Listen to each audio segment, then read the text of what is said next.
அரசியல் காழ்ப்புடன் நேர்மை திறனற்று நம்மளை பற்றி குற்றம் சாட்டியுள்ள குறுகிய மனம் கொண்ட முதல்வர் அவர்களுக்கு ஒரு சில கேள்விகள்.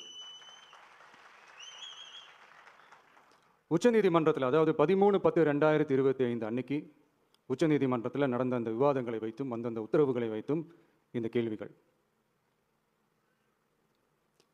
இப்படி பொய் மூட்டைகளாக நம்மளை பற்றி இந்த அவதூறுகளை அவிழ்த்து விட்ட முதல்வர் அவர்களுக்கும் திமுக அரசுக்கும் சார்பாக கோடிகளை கொட்டி அமர்த்தப்பட்ட அறிவார்ந்த வழக்கறிஞர்கள் அவங்க இந்த கபட நாடக திமுக அரசோட தில்லுமுல்லுகளை தாங்கி பிடிக்க இயலாமல் உச்சநீதிமன்றத்தில் திக்கு திணறி நின்றது முதல்வர் அவர்களுக்கு மறந்துவிட்டதா? இந்த கரூர் சம்பவத்துக்கு அப்புறமே அவசரமா ஒரு தனிநபர் ஆணையம், அந்த தனிநபர் ஆணையத்தை அவமதிக்கிற மாதிரி அரசு உயர் அதிகாரிகள், காவல்துறை உயர் அதிகாரிகள் எல்லாருமே நம்மளை பற்றி ஃபுல்லாக இந்த அவதூறுகள் பரப்பி ஒரு செய்தியாளர்கள் சந்திப்பு அவசரமா.